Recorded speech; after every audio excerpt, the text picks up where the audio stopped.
할렐루야. 오늘도 주님의 은혜를 사모하는 여러분들, 하나님을 기뻐 예배하는 여러분들과 지금 함께 해 주실 것입니다.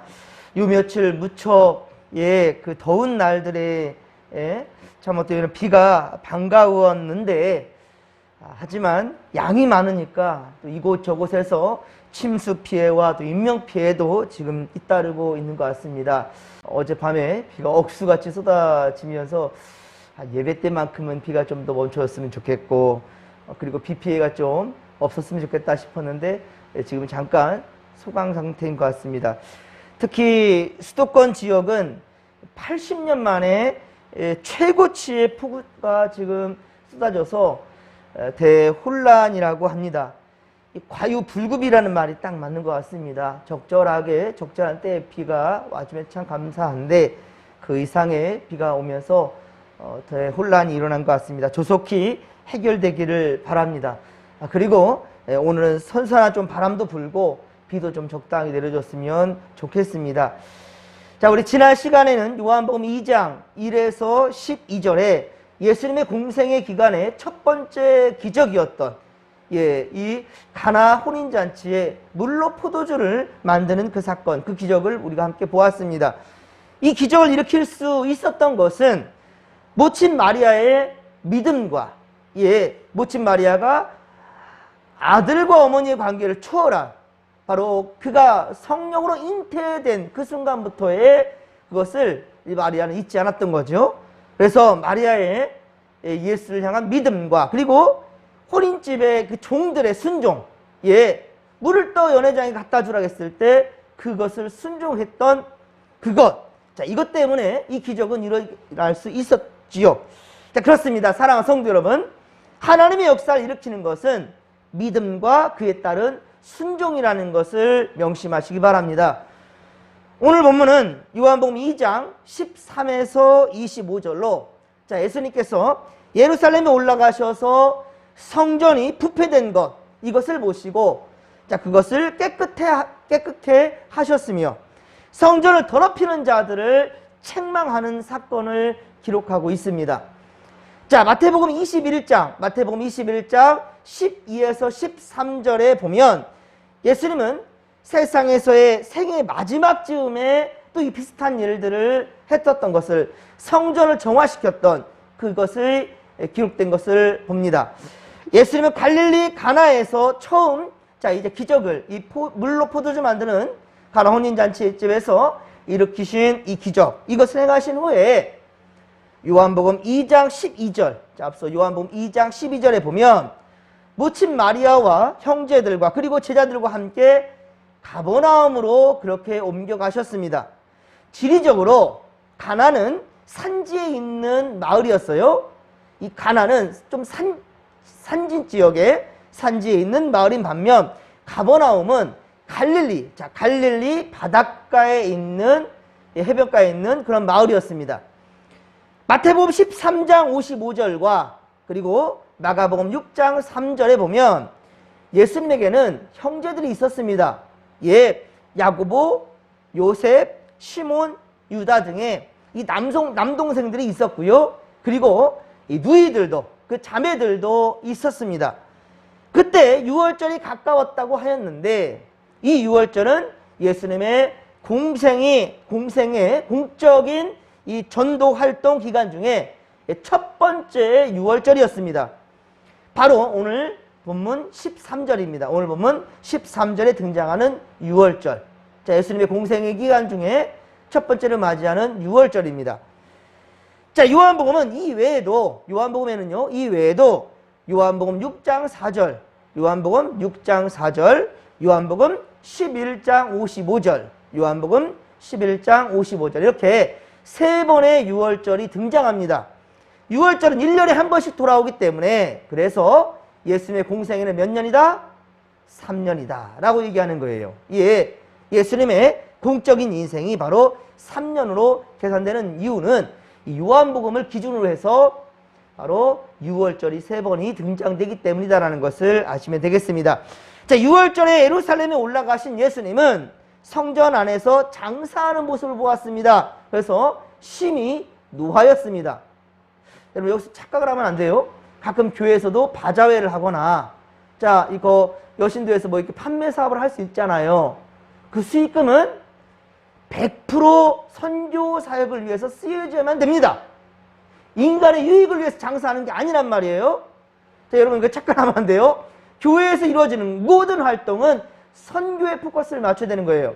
그런데 여기서 지금 성전에서 장사하는 모습은 일단은 이렇게 합리화시킬 수 있을 거예요.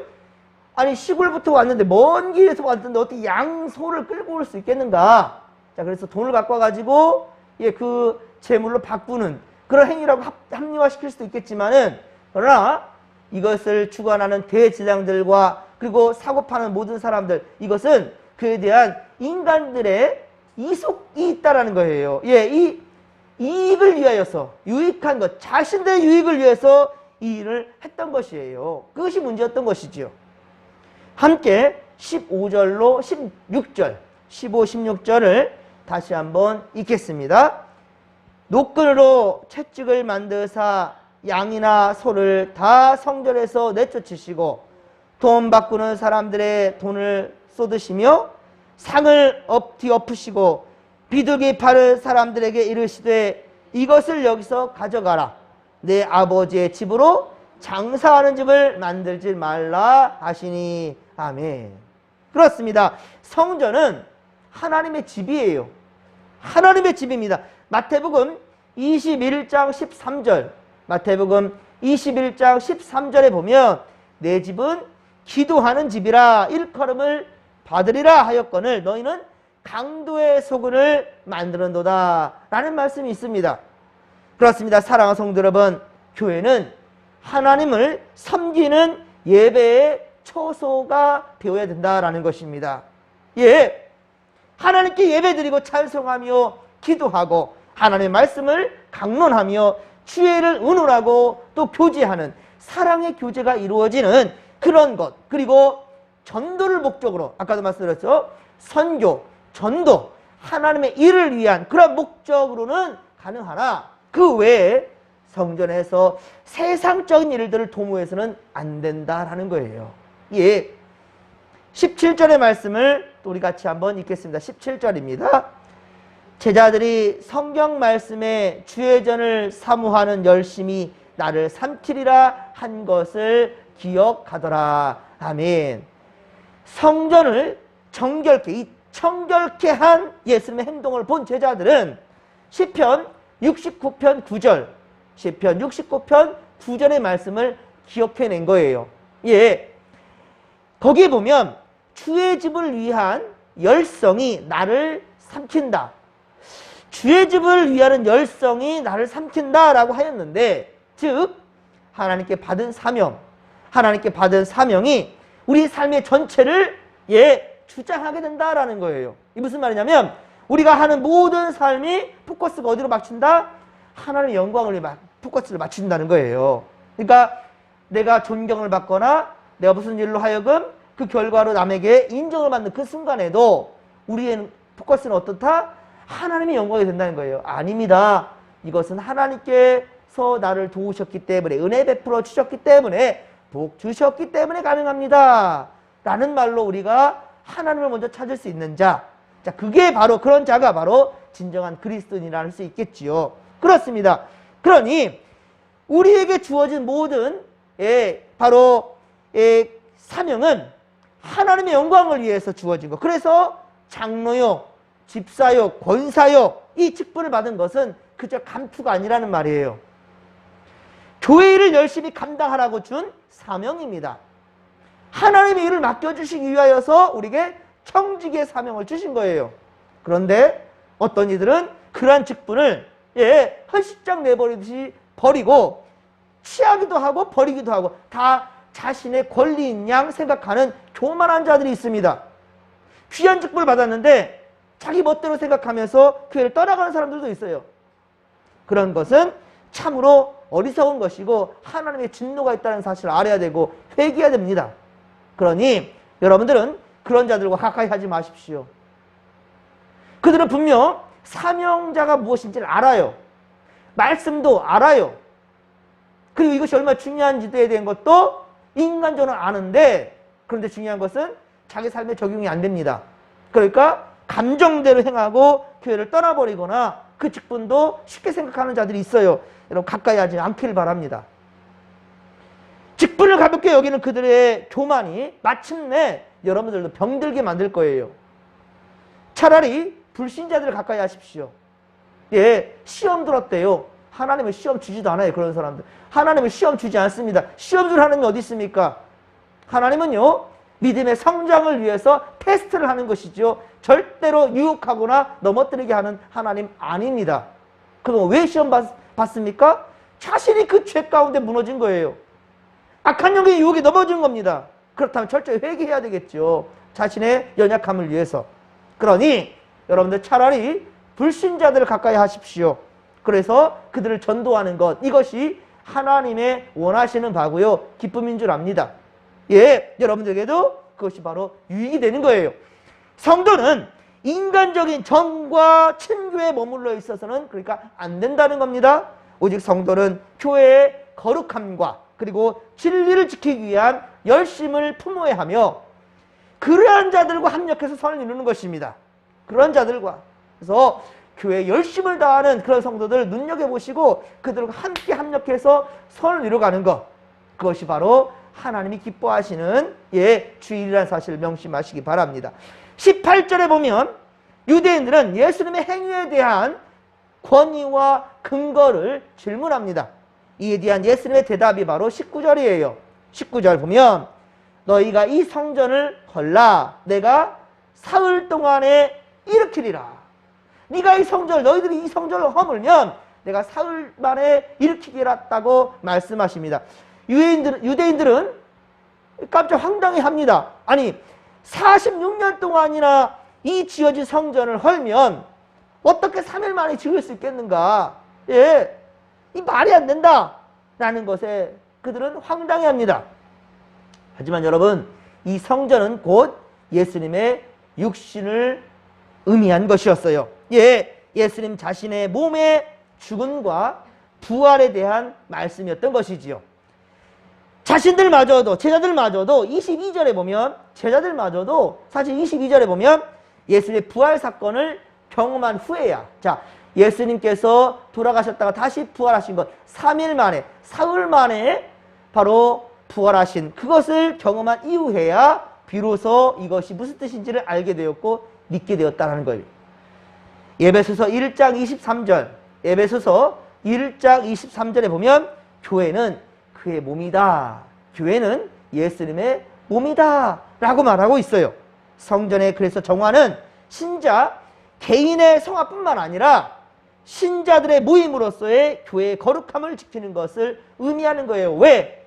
우리가 바로 예수 그리스도, 이번에 우리 성찬 주일을 맞이해서 오랜만에 우리가 또 성찬식을 했잖아요. 우리 몸에는 곧 예수 그리스도의 피가 흐르는 거예요. 예수의 몸을 먹고 예수의 피를 마신 우리는 바로 작은 예수로서 세상을 섬겨야 될 그런 자들란 말입니다.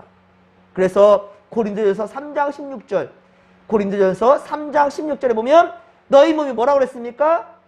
하나님의 성전이라. 너희 몸이 하나님의 성전인 것과 성령님, 성령 하나님이 너희 안에 거하는 것을 알지 못하느냐 라고 말씀하지 않았습니까? 때문에 하나님의 성전된 우리는 예수님을 구주로 영접한 자들이며 그래서 그런 자들에게만 성찬식이 허용되는 거예요. 분별 없이 먹고 마시면 너희의 죄를 먹고 마신다고 그랬거든요. 그래서 조심스러운 것입니다. 23절에 보면 그래서 예수님은 6월절에 예루살렘에 머무르시면서 또 여러 표적들을 그렇게 행하셨습니다. 자, 많은 사람들은 그의 행하는 표적들을 보고 그를 믿었다라고 또한 기록하고 있지요. 기적들은요, 이런 표적들, 이런 것들은 예수를 믿게 하기 위해서 하나님께서 우리에게 보여주신 증거임에 틀림이 없습니다. 그래서 많은 사람들은 표적들을 보고 예수를 믿고 따르게 되지요. 그러나 24절에 보십시오. 24절에 보듯이 예수님은 자신의 몸을 그들에게 의탁하지는 않으셨습니다. 왜냐하면 그는 사람을 아셨고 사람들의 속에 있는 그 의도들을 주님은 아시기 때문입니다.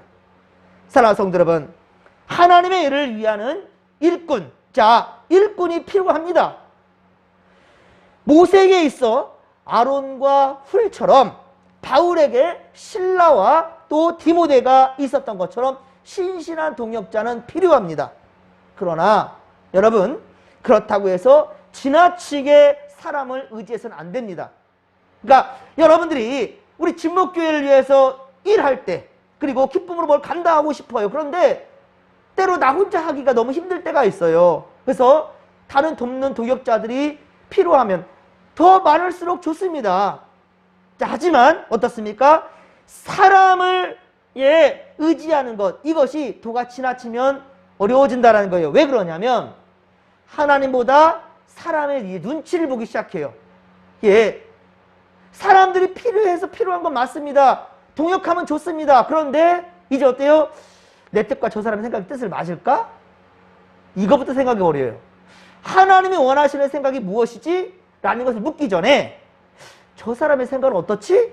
여기에 너무 주안점을 두다 보면 결국은 어떻습니까? 이것이 오히려 결단을 내리는데, 하나님 분명히 내게 음성을 주셨고 이것을 진행하는 것이 옳을 것 같은데, 그런데 이제는 사람 눈치 보다가 오히려 결단을 내리는데 걸림돌이 되는 경우, 혹시 여러분들 경험이 있습니까? 있어야 됩니다. 없다면 여러분 교회 일 안 한 거예요. 하나님 일 안 한 겁니다. 때로는 나 혼자 하고 말지, 하나님 그거 원하지 않습니다. 두세 명이 모이고 하나님 함께 하신다고 그랬죠. 합력해서 선을 이루라고 주님 말씀하셨죠. 이런 갈등은, 그러니까 다시 말하면 교회에 지당하고 당연한 모습이라는 거예요.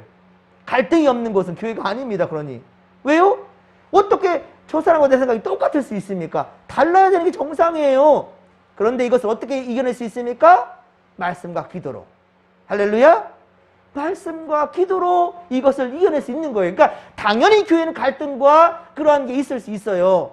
그것은 경험해야 되는 것이 마땅한 겁니다. 그러나 문제는 뭐냐? 우리의 주안점이 바로 하나님께 있는다는 것이죠. 그런데 사람에게 있게 되다 보면 결단을 내리기 상당히 어렵고요. 하나님보다도 사람의 눈치 보이라고 정신없어요. 결론적으로 우리는 본문에서 몇 가지 교훈을 얻게 됩니다. 첫째로 우리는 성전의 참뜻을 깨달아 거룩하신 하나님을 예배하는 처소라는 것. 교회는 하나님을 예배하는 것이 첫 번째 이유. 그렇습니다. 그 처소라는 것을 알아야 됩니다. 항상 성전에 그래서 모이기에 힘쓰고 세상적이고 육신의 유익을 위함이 아니라, 인간적인 육신의 유익을 위함이 아니라 하나님의 영광을 위해 힘껏 일하는 곳이 되어야 된다라는 것이죠. 둘째, 우리는 성전에 대한 열심, 즉 오늘날 교회에 대한 열심을 가져야 될 것입니다. 교회가 진리의 말씀 속에서 거룩함을 유지하고 사랑으로 하나가 되어서 복음을 위해, 복음을 온 세상에 널리 전파하는 이 일을 위해서 우리 모두는 열심을 가지고 참여해야 된다라는 것입니다. 셋째로 예수님이 성전을 청결하게 하셨듯이, 자, 우리도 교회의 순수성을 지키기 위해 힘써야 될 것입니다. 우리는 오늘날 교회 안에 들어온 자유주의 신학들이 있어요. 자유주의. 그리고 잘못된 교회 연합 활동들이 있어요. 그리고 타협적 복음주의, 은사운동주의, 교리적 이단들을 이렇게 우리가 용납하지 말아야 된다라는 것입니다. 넷째로 예수께서 자기를 믿는 자들에게 자신을 의탁하지 않으셨던 것처럼 우리는 하나님의 일을 행함에 있어서 사람을 지나치게 의지해서는 안 된다라는 것이고요. 오직 하나님만 의지하는 우리가 될 것입니다. 합력하여 선을 이루는 건 맞지만, 그러나 합력하는 그 과정 가운데에서 너무 지나치게 사람을 의존하지 말고 그 가운데 역사하시는 하나님이라면 가능하다. 믿는 자에게 능치 못할 일이 없다. 분명한 것은 하나님의 역사, 하나님이 이끄신다는 사실을 우리가 믿음으로 나간다는 것이지요. 그렇습니다. 그러기 우리는 사람들이 우리를 배척한다 할지라도, 일하다 갈등이 일어난다 할지라도 우리는 낙심치 말고 하나님만 바라보며 말씀과 기도로 나아가야 될 것입니다. 오늘도 주께서 하나님을 바라는 자들에게 함께 하실 것이고 지혜와 능력도 더해주신다는 사실을 믿으시기 바랍니다. 더 주님 허락하신 교회를 사랑하고 주의 사명을 온전히 믿음으로 감당할 줄 아는 우리가 되기를 주님의 간절히 축원합니다. 축원합니다. 주여 삼창 부르며 기도하며 나갑니다. 주여, 주여, 주여.